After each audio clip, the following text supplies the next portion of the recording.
Назарларыңызға бүгінгі күннің басты жаңалықтарын ұсынамыз. Қазақстан мен Өзбекстанның 3-ші өңіраралық ынтымақтастық форумы Түркістанда өтеді. Биылғы форум қазан айының 2-ші жартысына жоспарланып отыр. Мұндай шешім Өзбекстан Республикасының Ургенч қаласында үкімет басшыларының қатысуымен өткен агроөнеркәсіптік кооперация, өнеркәсіп және туризм саласындағы өңірлік бизнестің ынтымақтастығы тақырыбындағы форумда қабылданды.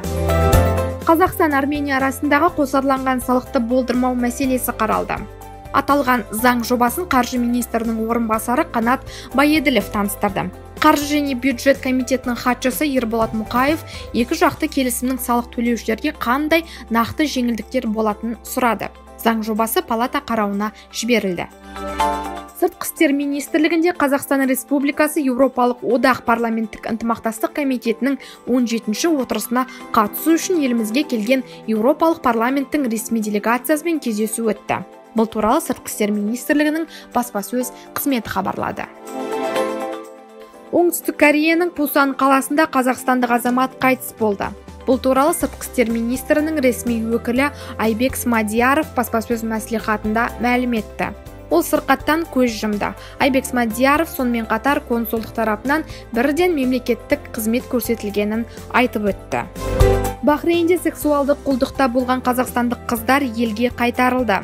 Бұл туралы Сыртқы істер министрлігінің ресми өкілі Айбек Смадияров брифингте жария етті. Ол сонымен қатар қылмыстық топтың құрамында Қазақстан азаматы болғанын да айтып өтті. Атырау облысы еліміз бойынша инвестиция көлемінің шамамен 1/3 бөлігін қамтамасыз ететін аймақ. Бүгінгі таңда облыс әлемнің 50-ден астам елімен табысты ынтымақтастық орнатқан. 1000-нан астам бірлескен және шетелдік кәсіпорындар құрылып, сәтті жұмыс істеуде. 2020 жылдың 1 ақпанындағы жағдай бойынша барлық негізгі көрсеткіштер былтырғы жылдың сәйкес кезеңімен салыстырғанда оң сипатқа ие. Зейнетақы жинақтарының жалпы сомасы 10,9 триллион теңгені құрап, бір жыл ішінде 16%-ға өсті. 2019 жылдың маусым айында Атырау облысына жұмыс сапары барысында президент Қасым-Жомарт Тоқаев өңірде мұнай-газ саласынан басқа барлық аулауды дамыту қажеттігін атап өтті. Бүгінде Атырау облысы тек мұнай астанасы ғана емес, сондай-ақ балық өнеркәсібінің дамуымен де танымал. Өткен жылы Қостанай облысы бойынша 22 ауылдық мәдениет ошағы жабылып қалған.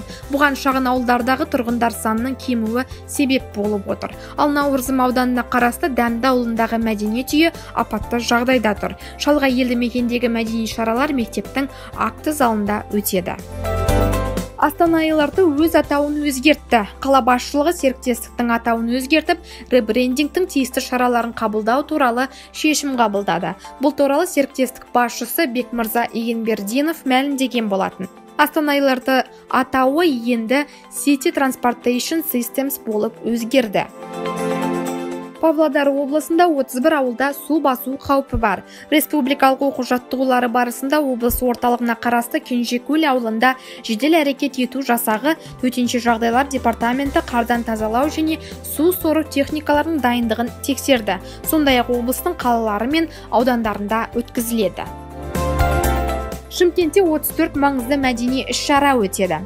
Бүгін қалалық мәдениет тілдерді дамыту және архивтер басқармасының басшысы Рашид Мыңбаев бақ өкілдеріне арнайы брифинг берді.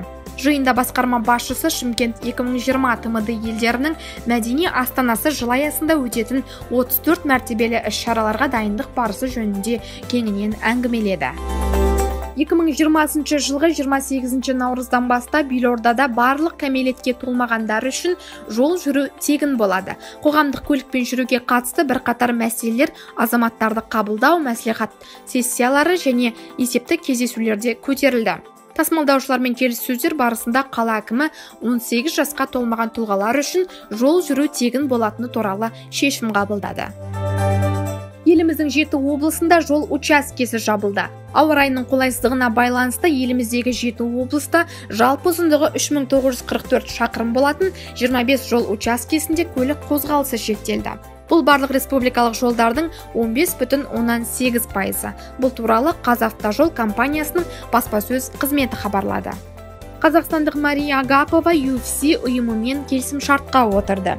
UFC Агаповаға қайтадан назар аударды.